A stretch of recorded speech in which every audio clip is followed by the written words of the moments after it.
I will prompt you. Okay. So when I ask people for any chat, I'll just say, James, you can relay some of the Yeah, messages. I'll do the commentary. Just leave it to Yeah. me. Like, so Okay. when you prompt, I see chat and I'll be like, yeah, Matt said this, Andrew said this, Taz said that. Brilliant. Hi, everybody dialing in. Super excited about this week's masterclass session.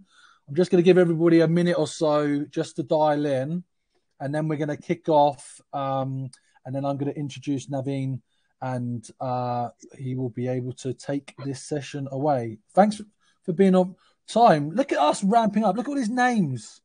Ali's back in town from her Las Vegas trip. Hope it went well. Look forward to finding out more. Sonia's dialing in from Surrey. Hi. I'm actually in the Royal Lancaster Hotel, just looking over Hyde Park at the moment, which is fun. And looking forward to kicking off this session. So I'm just going to give it another 30 seconds or so, and then we will get started, everybody. Really appreciate everybody being prompt. So it looks like we've got about 12 or 15 people on, Navin. So looking forward to you taking this show. Okay, cool. So, a lot of what we talk about at Sales Confidence is focused around helping you with your mindset, well-being, and the overall performance outcome. And you know what I'm trying to do? I'm trying to pull in the best minds around the UK and the world, frankly, that can support you as you develop in your career in 2023 and help you reach those goals that you set at the beginning of the year. And when I connected with Navin originally, like I really kind of felt that passion for mindset. And I'm really excited for him to be sharing his story and also talking about the importance of coaching. So Navin is an award-winning salesperson and speaker. He's an international best-selling author and an accredited performance coach. He's the founder and owner of his own consultancy, which he set up to help sales leaders, sales teams, and business owners transform their sales results. He's had over 15 years sales experience, sold millions of pounds in various different products and services to multiple sectors. However, he's humble to recognize the fact that at times early in his career, he did struggle. And the main reason was related to mindset, emotional mastery, what he talks about as inner game. But then he set out to improve his inner game, improve his sales skills, and that transformed his performance. So he's going to be talking about, how coaching focuses on developing your inner game, but also you can help other people achieve mastery, especially for many of you that obviously are coaching, developing SDRs or coaching, developing AEs. So this workshop's going to cover the power of coaching, how it differs from training and mentoring, look at how leaders and salespeople can incorporate it into their role to increase results, and use some frameworks around coaching tips that you can immediately take into your business. So I'm really excited. I will hand over the mic. It's all yours. Thank you, James. What a lovely introduction. I couldn't have said it better myself. And thank you for having me. And thank you for guys for showing up, because I know you're all busy people and your lunch breaks are probably very precious. So to show up, I think for yourself is really important, because I'm massive on personal development. And each and every one of you that are on this call, it shows me that you're serious about personally and professionally developing yourselves. So I'm really excited to be here because I connected with James just end of last year. I went to one of the Sales Confidence events. I absolutely loved it. My sort of people there, really friendly bunch, really, really focused on developing themselves and developing sales. And I was like, I want to work with this community. I want to do something. So when James and I had that talk and I shared my philosophy, he liked that. And I'm really excited to be presenting to you today.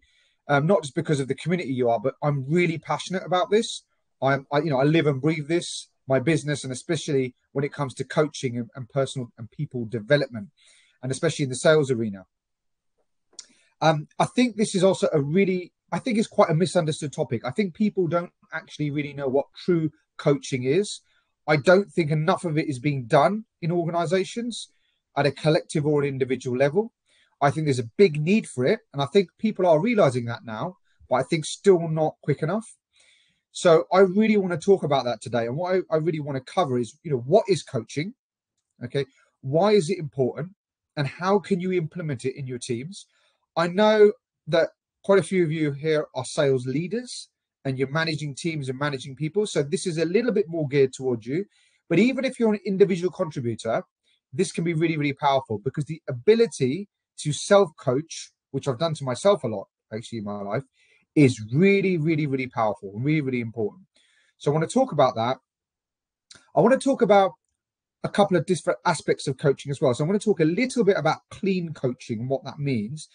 I was going to go into a lot of detail, and then when I was putting it together, I realized that's probably a whole separate webinar in itself. So I'm just going to briefly touch on that, and do hang around till the end, because I'm going to be introducing actually a tool that you can use at an individual level within your teams, and have a little bit of an exercise around that, and show how coaching alongside that tool can give you some immediate results and immediate benefits.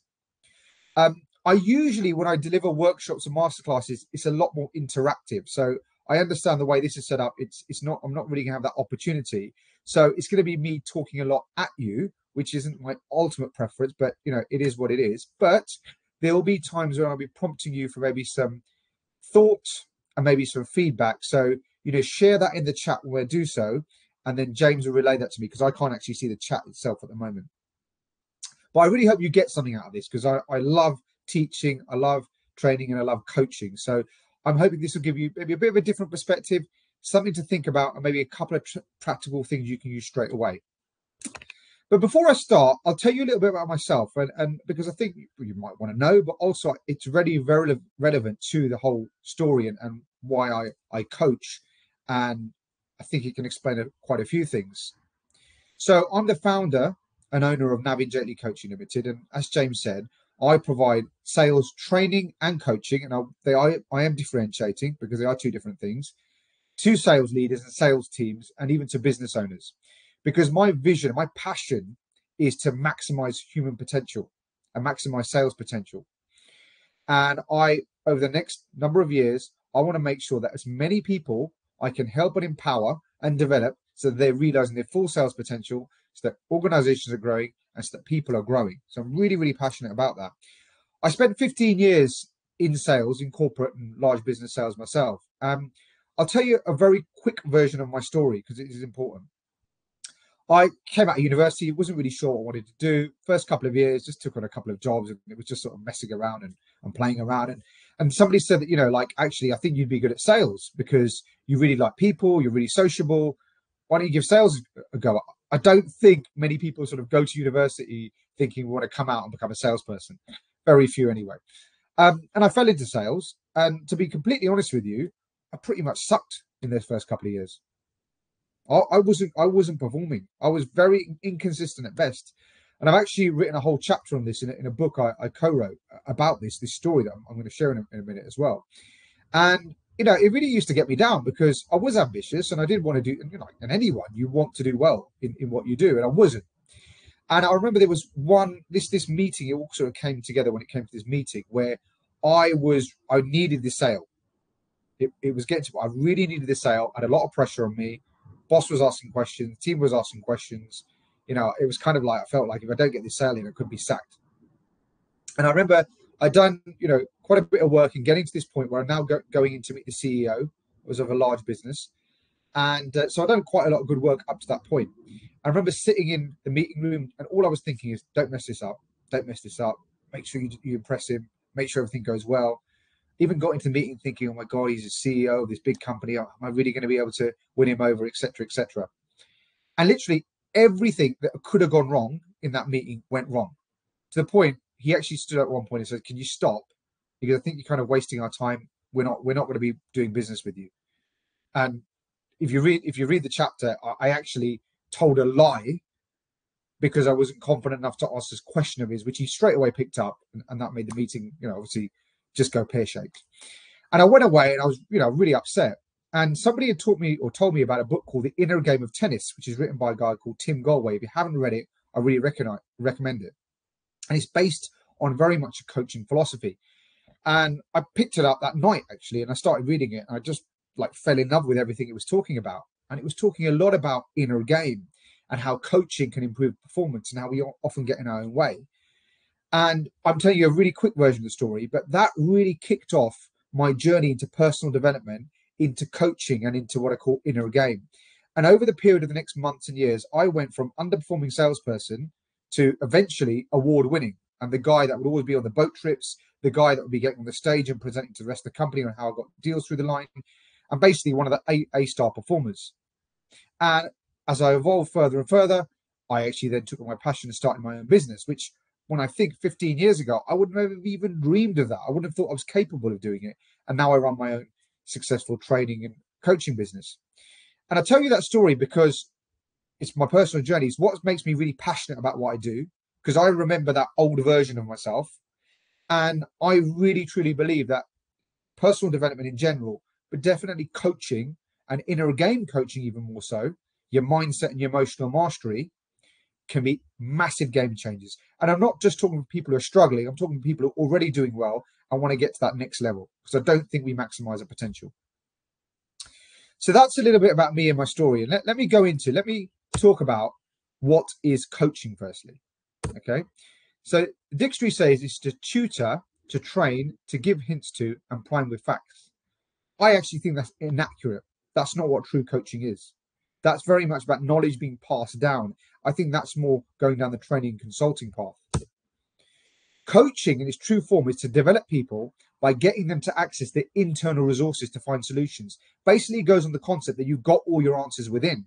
And as a coach, or in your cases as leaders in some cases, your job is to be able to facilitate that ability for somebody to get the answers out of themselves. And the same with your self-coaching. It's asking questions over giving answers. They often say the answers are in the question, which is a Socratic method based after the great philosopher Socrates, right? And he recognized 2,500 years ago, that's the way you really enhance people. It's by getting them to introspect in themselves through the questions you ask them. And it's not just important about performance improving, but it's also about how it improves. Okay, the how is important as the end result as well. And the best way to sort of put this as an analogy is if you can teach people or get people to understand how they tick, how they learn, how they perform. It's a bit like when they say, give a man a fish, you feed him for a day. Teach a man how to fish, you teach him for a lifetime. And it's the same with coaching. If you can actually get people to understand the how, as well as the end result, they can self-coach and self-develop all the time and for the rest of their life. It's coachee-led. It's actually the coachee or the person being coached. It's led by them. It's just stimulated by yourself as a coach or as a leader. And it actually respects that the answers may be very different for each individual, because if you're coaching someone, the way that they're going to become successful could be very different to the way you coach someone else. And it respects that maybe there's not always a universal solution. And it respects those differences. The other thing it does, it takes the coachee beyond the coach's own limitations and knowledge. When you think of training, you know more. The person delivering the training will pretty much, or generally, should know more than the person receiving the training in that subject. That's why they're training them. However, it's not always necessarily the case when you're coaching, because what you're doing is you're helping that coachee or the person you're coaching access their own knowledge, which sometimes and it can be even more advanced and more powerful than what you know, because they know more about themselves than you do. It's not always the case, but it can be. And it includes something called dedicated practice, because dedicated practice is where you think of training as being something very static. Okay, it's a one-off training session. Coaching and dedicated practice is continuous. And also it's teaching them or helping them to have dedicated practice in actually coaching themselves. And one way to really describe coaching and how powerful it can be is if you think of sport and you think of any top footballer, Cristiano Ronaldo, Messi, in golf, Tiger Woods, in basketball, it was Kobe Bryant. A lot of these guys had coaches, and there was no shape or form that those coaches were better basketball players, better footballers, better golfers than the people they were coaching. But what they were masters at is helping those people access their best states. And I want you to really, really think about that, because it's really, really important that how often as a leader in particular, when you're going and you're coaching and training, or you bring in trainers, it's all about just giving information and you're not actually facilitating what's within that person and helping them to understand what's their mental blocks. And I want to just explain the difference, because I think coaching, mentoring, and training is all used under one word, and it's or one umbrella, and it's not necessarily the case. Training is the imparting of knowledge, and facilitating with acquisition. So it's not just giving knowledge, but a good trainer will also facilitate a learning environment so that the person learns that knowledge and takes it on easily. Mentoring or consulting, it's giving best practice, it's giving advice. Okay, it's typically more on a strategy-based type of thing. But coaching is eliciting the answer the coachee already has. And I actually said teaching them how to think. I don't even think I put the best sentence there. It's actually getting them to think or letting them know how they think. So coaching goes a lot more deeper. And really, when you use all three, that's when you get a really, really powerful program. That's when you really make real progress when it comes to developing people. And just something to think about, right? I mean, just before I go into that question, actually, another way of really thinking about it is it's a bit like saying working out, okay, and putting it all under one thing, right? Now, working out involves weight training, exercising, and diet and nutrition. Okay, they are different things. So you could be saying, well, look, I'm working out, I train every day, but you could have a really poor diet, right? And vice versa. You could have a really good diet, but you might not be training enough. So that's how I like you to think about training, mentoring, coaching, because you need all three things to get that final result. And just maybe just the time to pause and think, because I know I'm throwing a lot at you here, but are you differentiating between them in your teams, either as when your role as a leader, when you go into coaching, training, or mentoring role, or when you're bringing in external people? Are you differentiating them? Do you know how and when to use them? I don't know if anyone's got any thoughts about this or anything that comes to mind straight away. Feel free to share in the chat. And if they do, James, let me know. Otherwise, something to mull on. I'll give you a shout out. Any comments, stick them in the comments and I'll pass them on. But this is really important because I think this is actually costing companies and the sales world millions of pounds a year. Because I hear from people who say, yeah, oh, we've got a training program. We coach people. Sorry, they'll say we coach people. And when you look at it, they're not coaching, they're training. Right? Which is fine. Training is really important. I do training as well, but it's not coaching, right? People might sometimes have a mentoring program. That's not training. That's not coaching. So it's really important to differentiate between the three. And actually, I think ultimately the most powerful thing is when all three are included. And I would say for rapid and really exponential growth, coaching is the most powerful. And I know that because I do it with a lot of people and I've done it on myself. When I was struggling years ago, I actually then enlisted the help of a coach. I also did training as well in sales, but the coach paid out my own money at the time. That changed my game more than anyone else. Okay, if there's no comments, questions, I'll move on to the next. It's a bit more about why it's important. So here's some statistics, okay? Some very worrying statistics, actually. And I picked this up from various different resources, different tools, and actually put a document together about them. And this isn't what we're not very clear in all these statistics of whether people have been trained or coached before, but this is generic statistics out there about the sales industry. And that's 6% of newly hired salespeople exceed expectations of what you call A players, very successful. 48% of them fail or underperform. 48% of pipeline deals won't close. Staff turnover in sales is 35%, which is 3 times the average of other industries. But this one I think is really telling, that 87% of knowledge gained from training alone is forgotten or not implemented within 3 months. So they might have started implementing it, they stop implementing it after 3 months. 87% of us, if you did a static training, had a training workshop for a couple of days, right? Someone delivered it, you spent a lot of money on that. On average, 87% of that 3 months later will not be getting used. That's worrying. But when you add regular coaching and dedicated practice, which is continual practice of the training and coaching, that increases to an 80% implementation after 3 months and above. So you can see the difference. Just a couple of comments coming through. So Carly Pledge is just talking about how she's working with her new team leads. So she's got global responsibility for an SDR function on helping them understand like coaching and to differentiate it from training. And Andrew kindly mentioned, in the past, he kind of mixed these up. But now he's very specific when it's a mentoring session versus when it's coaching versus when something is training. Just wanted to share that. Brilliant. Well, then you're definitely on the right step because a lot of people don't do that. So just the fact that you're aware of that, that's going to be huge. So brilliant. It's good to hear. But just the other telling stat is at the end, most people, and this isn't necessarily just sales, the last stat, but most people perform at 40% of their peak performance potential. Now I'm saying peak performance, right? So the absolute best. But I'm all about getting the most you can out of yourself and out of your team. So even if you could get that to 60 or 70 or 80%, how much more would that increase sales? How much more will that make everyone happier? How much more will that just make the organization run more efficiently? And that's why coaching is so, so important, because of these numbers, right? Where people are just constantly underperforming. And I speak to a lot of leaders go, we spent a lot on training and it didn't really move the needle. Some people it did, but it didn't really get the return on investment we want. And I'm always like, well, the reason is you didn't incorporate coaching with it. Training is important, but I truly believe this, and I've seen the results. When it's combined with coaching, you get those statistics. It even shows it 80% versus 13%.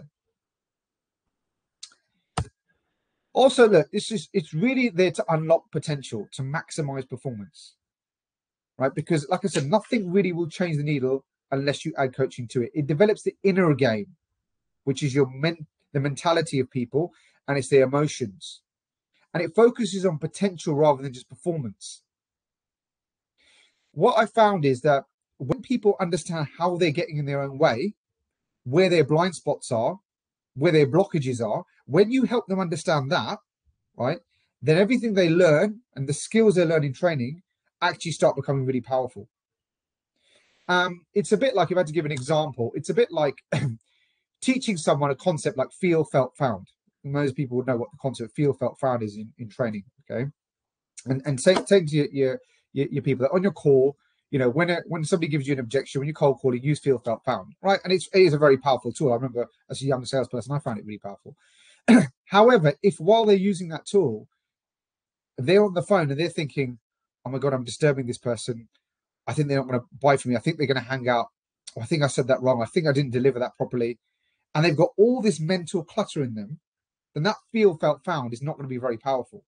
But if you can help them to understand where are they tripping themselves up, what are they thinking about, right? Where's their focus on, then that bit of training you're going to give them is going to become much more useful. So just something else, how many times that you found that you've implemented training, but it hasn't really moved the needle? I'd be curious just to hear, like, just sort of numbers here, like how many people have basically ultimately been disappointed with the ROI they got on training? Yeah, I'll just add to that, like, who's been disappointed generally with training that their companies provided them and felt like it didn't add value? I'll let you know any comments. And it's something that, again, I talk a lot about, but your training, I don't want to sound like a broken record, but you will not get the most out of your training if you're not coaching, if you're not understanding how someone's working or how yourself is working, what's your mental blocks, what's in your way. I, again, spoke from my own personal experience. It was a game changer when I knew that where my mind was focusing on, where my emotional blockages were, why I wasn't firing, why I wasn't playing my A game. And then the training was like the icing on the cake, which you do need. Training itself is really, really important as well. So we looked at like what is coaching and why it's important, but how do you incorporate and embed it? And you know, you've got to appreciate, I can't give you that much in half an hour. So I'm just giving you a bit of a whistle top store, but I hope that it just gives you something you can go away with. And the most important thing when it comes to coaching is in an organization is to create a culture. Okay. Well, how do you do that? The first thing is responsibility.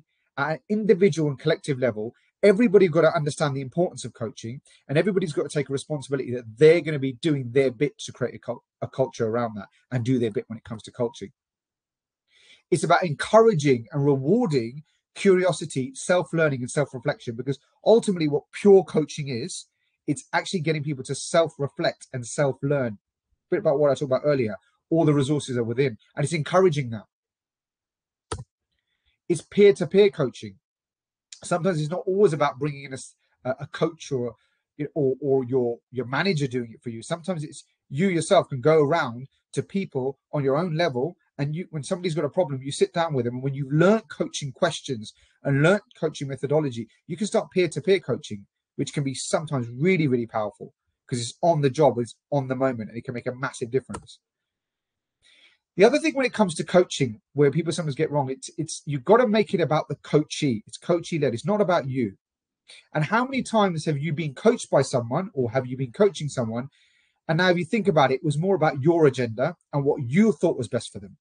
Now, there is a time and a place for that. That's mentoring, right?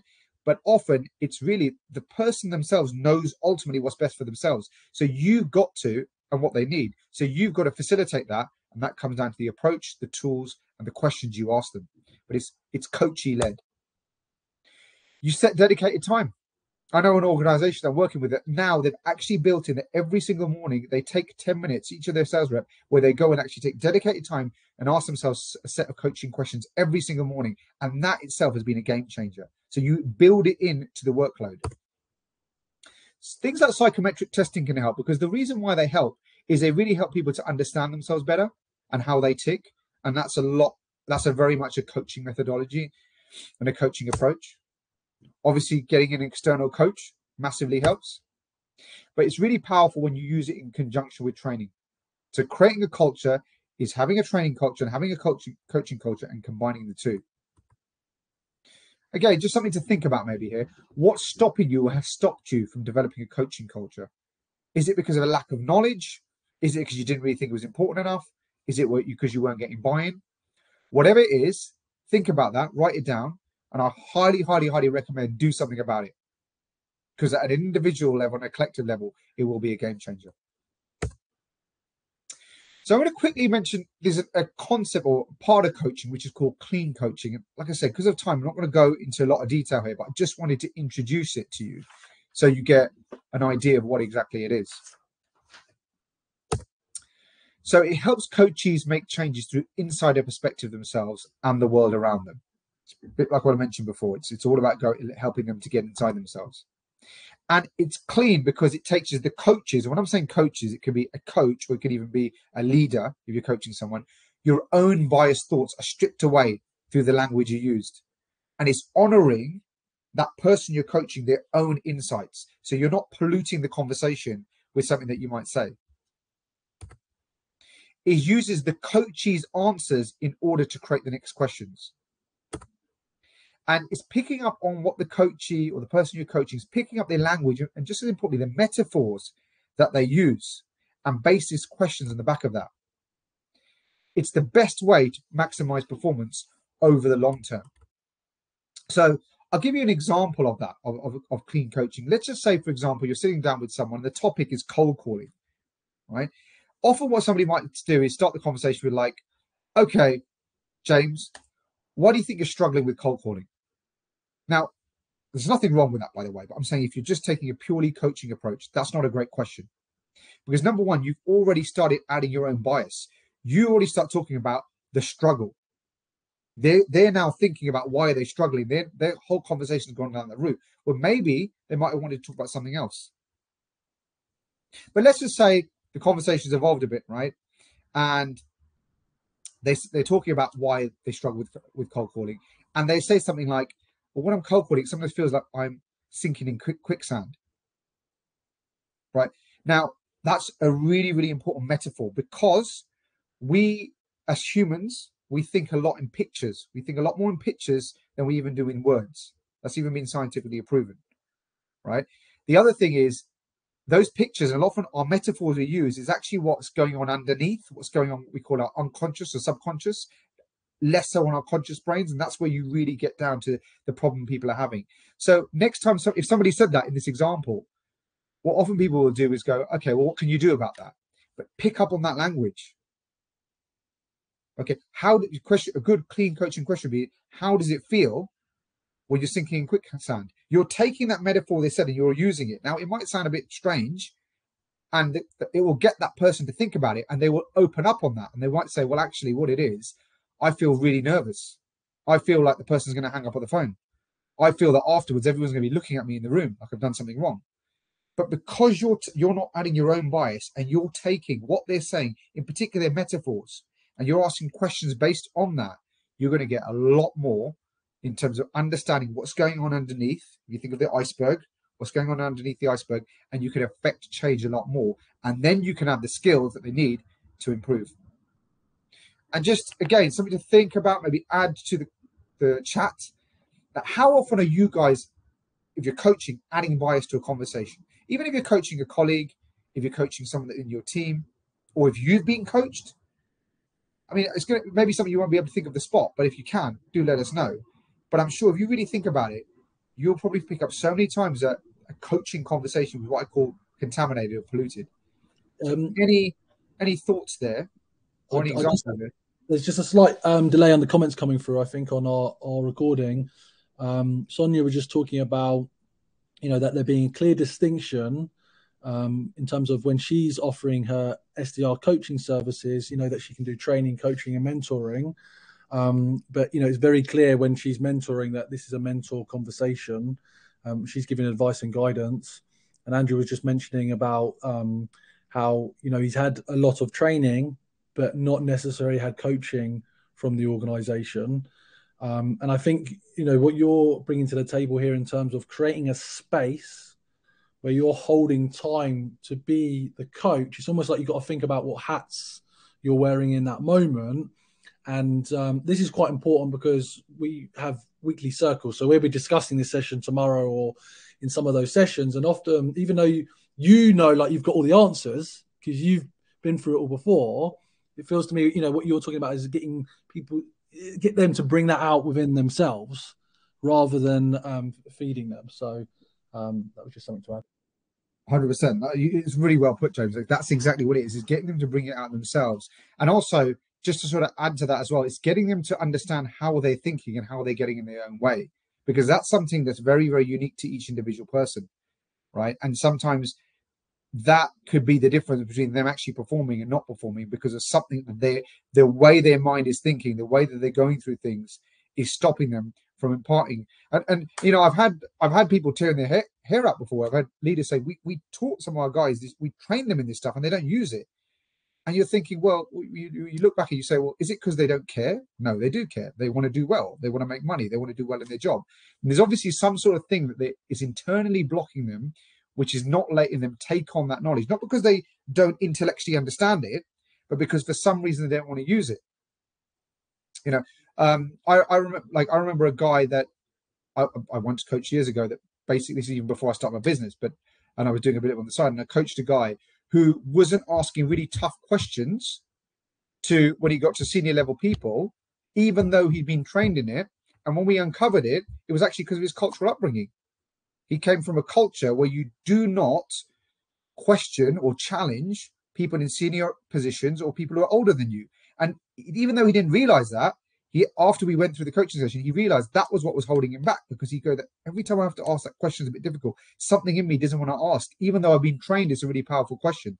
So that's an example of how coaching can help. If you just give people questions to ask but don't understand their blockages, it's never going to be as powerful. So that's just an example. I say this would take a whole webinar and maybe even a whole day to really go through clean coaching, give you some really powerful questions, really understand it. But I just want you to go away and think about that. Next time you are coaching someone, just think like, how unbiased am I keeping this conversation? How much am I making about them? And how am I picking up on what they're saying, especially metaphorically, and creating questions around that? And it goes back to something else, I always say that the best salespeople, as we all know, are fantastic. They ask fantastic questions and they're great listeners. It's the same with coaching. The best coaches and the best salespeople can often be really good. And I've actually found myself that when I've gone through this coaching journey and become a coach myself as part of my business, I've actually become a more powerful salesperson. Because now when I'm in a conversation, even in a sales conversation, I am listening, not just to respond, but really that whole thing about listening to understand them. And it becomes so much more powerful. And again, how often do you miss out on what people are really feeling by not picking up on their language? It's so, so, so important. So take a coaching approach to your actual sales conversations as well that you're having with your clients, because you'll find that you actually ask much more powerful questions and you pick up on the language and, again, the metaphors they use, which will help you sell better. So just one last thing I wanted to add here is actually a tool which I think is really powerful. But I personally believe this should be added to every induction program, and every salesperson and leader should think about these questions. And it really helped me all those years ago, and I still continuously use it even to this day. And it's called Dilts Logical Levels. And Robert Dilts was a psychologist who, I can't remember the decade, I think it was the 1950s. He created this model, this pyramid, which was basically about how you can improve human performance by looking at each of these levels. It's a bit like Maslow's hierarchy of needs. And I'll go and explain it. So your purpose is your why. I'm sure a lot of you heard about understand your why. Your purpose is your why. And what it says is the higher levels will feed into the lower levels on the pyramid.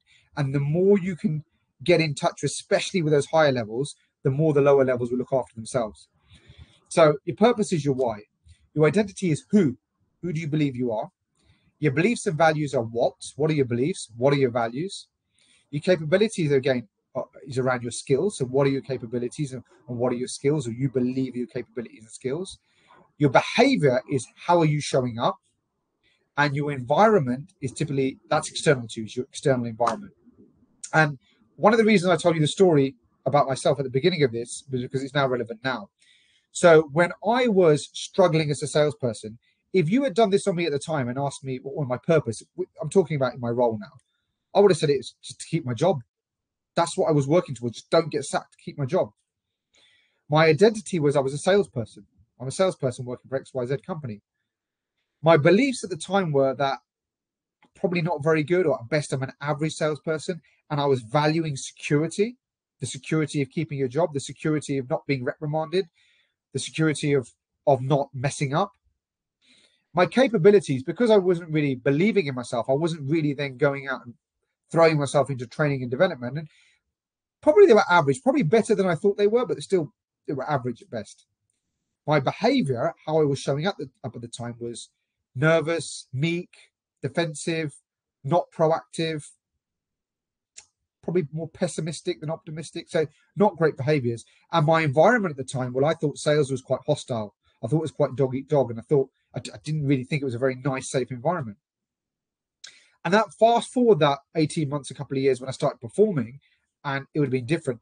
And I remember my purpose became, I specifically remember this, was to become the best, not one of the best, the best salesperson in the company I was working for.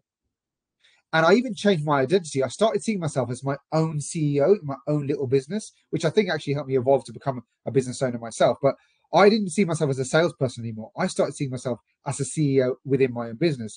And that helped me when I was meeting senior clients. I started believing I was at their level because I identified myself at a subconscious level. I did this consciously and subconsciously. I identified myself as a CEO. Therefore, I was on their level. My beliefs and values changed. I've actually started believing I was a really good salesperson. And my values then became personal development and maximizing potential rather than just having security. My capabilities obviously shot through the roof because I was now investing in more time and money in my own training to develop my skills. And obviously, the more I was selling, the better I was getting at selling. And my behaviors changed. It was like optimistic. I was showing up. I was on the front foot. I was really confident. Okay, so it was completely different to how I was before. And actually, I even changed my thought of the environment. Even though the environment generally was the same, I now saw it as fun. I saw as massive opportunity. I thought the sales world is a brilliant world where you can go to the sky's the limit.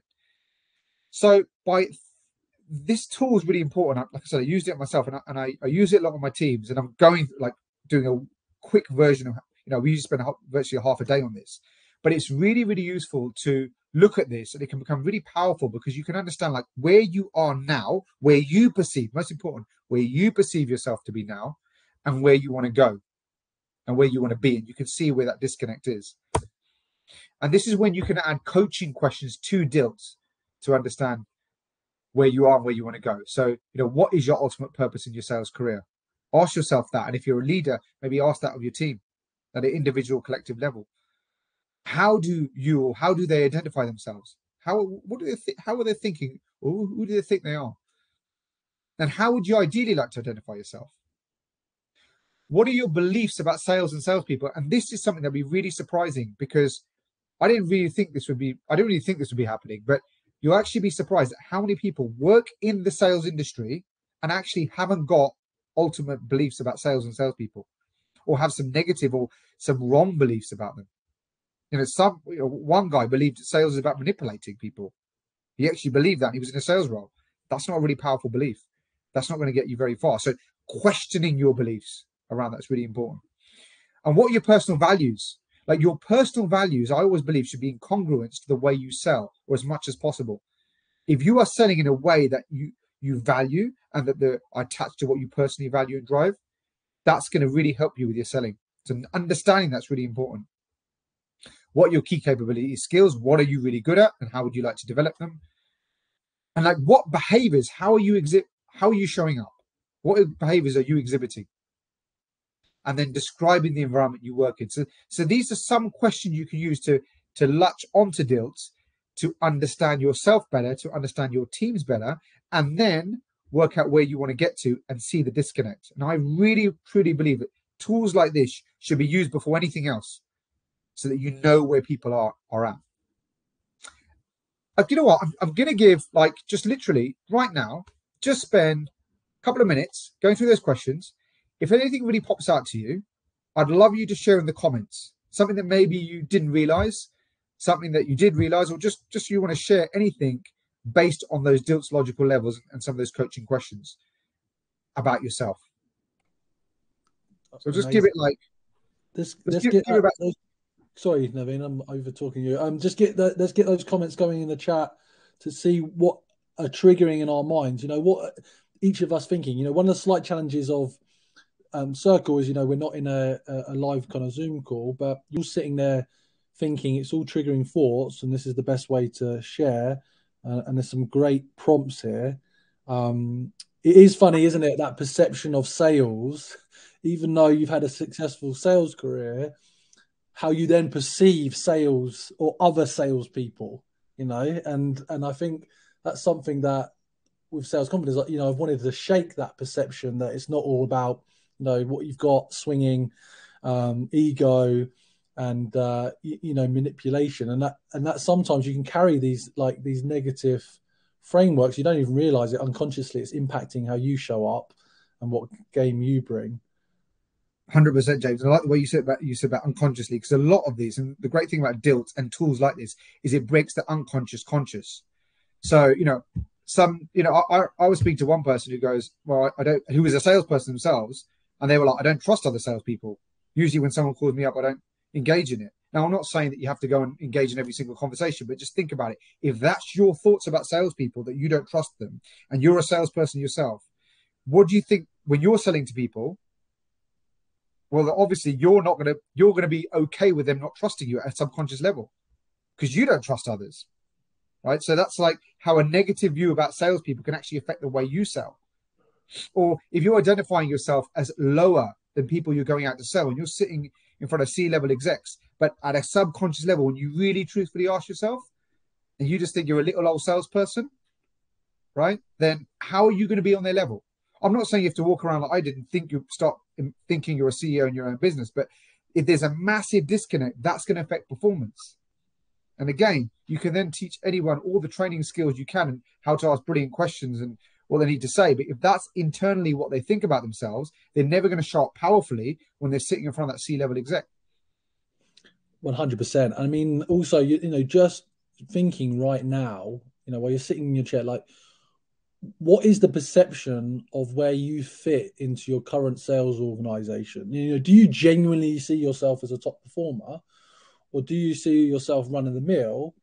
And whatever that thought is, that may well be where you're at, but, you know, what can you do to change and adapt and move forward? And this is so super relevant in terms of how, like, we've designed the membership, in terms of, you know, tapping into mentors for guidance and advice, working with Phil. Some of you are, in terms of like the individual coaching session to kind of reduce those limiting thoughts, and then our peer groups where we have like a facilitator where it's like drawing out more information. So we've had a couple of comments. Sonia's just talking about, you know, that question around what is someone's view of sales, and actually just asking them up front could be a good question for our podcast. Sonia's running the podcast.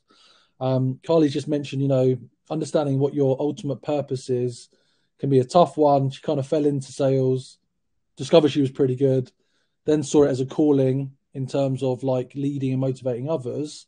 You know, but it's quite a deep thing. And Vish is saying purpose is also something he's trying to work out. And I guess in the same way that, you know, companies talk about having a mission, you know, what is your mission and purpose? That goes beyond the fact that, you know, you want to make 200K this year and you want to get a promotion. So yeah, really thoughtful. Yeah, and also just something to point out as well, like this is an ongoing process. You're not going to suddenly, sometimes like in 1 hour, have the answer to these questions. But if you're thinking about them, sometimes it'll evolve over a couple of months period. But if you're not even thinking about it, then you're not really going to have much of a chance. But this is just to put that in your mind and do this with your teams. And I think Sonia, you said about your comment was about beliefs around salespeople. And James, you said you can use a podcast. I actually think it's a good question to ask in an interview. When you're interviewing someone, just say, what do you think? What do you believe about sales and salespeople? What comes to your mind? What's the first thing that comes to you? People won't expect that question. They'll probably give you the real answer. And you can pick up a lot by understanding someone's beliefs. And yeah, in terms of understanding your purpose, that is something that takes a bit of time. And it depends how grand you want to go. Someone like myself, who's obviously worked on myself a lot over the years, I've done this to a whole nother level, and I know my life purpose, etc., etc. But maybe when you're starting out, it is just that sales career purpose or that purpose over the next year, right? But I like using the word purpose rather than goal, because purpose for me is a bit more all-encompassing. It's a bit more powerful. A goal can be, like you said, James, to make 200K in commission or to hit your 20 million revenue target. A purpose can be something a little bit more powerful than that. Great. So just to wrap up with it, in summary, coaching, it develops people through, this is true, pure coaching I'm talking about. It develops people through their introspective and unbiased questioning. It's helping and facilitating them to get a lot of the answers, a lot of the knowledge, and empower themselves. And when it's used in conjunction with like training and mentoring, right, I've called it the Holy Trinity, it really creates a transformative experience. And I do really believe that a lot of companies, a lot of teams are missing out on this because they're only doing the training and mentoring, and they're not combining, for me, what's the most powerful aspect, which is the coaching with it as well. And clean coaching, that's just one aspect of coaching which focuses on that unbiased questioning and using the coach's own language to form questions. So if you're in that situation, to be really, really, really careful that you're not corrupting the conversation and you're really listening to what that person is telling you to form the next questions, which is going to help them. And actually, that's a really powerful sales tool as well. And a coaching culture has to be created. To embed it, you have to create that culture. It has to be something that actively and proactively, sought after. And it has to go from the top down to bottom up. It's got to be everybody involved in that. And then DILTS was a particular tool that you can use with coaching questions to help with that introspection and can help with that development. I think it's actually a really, really good starting tool, and I use it quite a lot, but there are other tools as well. So look, I hope you really got something out of that. For me, I really wanted you I can't do that much in 30, 40 minutes. It was just more about raising awareness, maybe getting you to think a little bit differently, understanding the difference between maybe coaching, training, and mentoring, and picking up a couple of coaching tips that you can use straight away. Do connect with me. That's my website. That's my LinkedIn. I love building up my community. Also, if you want to email me and get a copy of a report I put together through a lot of research I've done, which is on building sales teams, can even be useful for somebody who's in an individual contributor role, definitely in sales leadership role, email me and I'll send you a copy of that report. But otherwise, let's connect in LinkedIn. If you've got any questions after this call, feel free to drop me a line. I'm always happy. I'm really passionate about this. I love all this, and I'm happy to help. Love it, Naveen. Please drop, as we always like to say, the masterclass. You're just one takeaway that you got from today before you head back into the cauldron, which is the sales. It would be so. We're going to share this recording in Circle afterwards, Naveen, and you'll have access to this. And it'd be great if you're comfortable with that. We can upload the slides as well, so people can check that out. Just a couple of comments coming through. Matt's just describing the fact that since joining a startup, he's had much more freedom to craft his own role. It's forced him to change his mindset and enable him to achieve much more rather than just a job. And empowering and entrusting others further, especially in supportive coaching and training, has been important. Andrew and Carl have just been going back and forth on, finding that purpose in sales. Ali's also searching. But we've had some great comments around DILTS and some good questions there. Please drop your takeaway. And naturally, Naveen's in the insider lane now, so we will get him along to some of our dinners and events, so you can hang out more. And just some more comments coming from Vishan. Shifting mindset is a goal of his this year and unlocking potential. So very insightful. Thanks for sharing. Also, Carly mentioning, kind of working on herself. I can see a couple of you sitting quietly in the background. Do drop a comment. LinkedIn connections coming your way, Navin. So this has been good. This has been like really great energy. I really appreciate how you framed this, and look forward to discovering more. Sonia's just saying she really enjoyed the perspective around clean coaching. She's going to be doing some more research on it. Finn also likes the concept of clean coaching. I'm actually going to do a little TikTok video and tag you in it, because I think clean coaching is something novel that I've not heard before. And I think your points around, removing that bias, I think that's probably the hardest thing to do as a, new coach, because you feel obliged to fill, the time. Taz really liked your views on clean coaching as well. Took loads of notes, and he's going to use it in his one-to-one this PM. So this is gold. Like, honestly, this is exactly the impact we want to have. Really happy. Thanks everybody for dialing in and contributing. You've got your member calls Thursday and Friday mornings. A bunch of you have been introduced to Phil coaching, and then there's a couple of mentor introductions for net new members. They're going to start coming next week, so look out for those. Obviously, any calls, let me know. Tamir has just said, insightful session. Admittedly, I never thought about the difference between training, coaching, and mentoring. Basically thought it was all the same thing, so happy to know it's not. All good. Awesome. Thank you for having me. That's a really good comment. So thanks for that, guys. I'm really glad you got something out of it. And thanks for having me, James. Awesome, mate. Speak to you soon. All right. Take care. Have a good one all. Bye.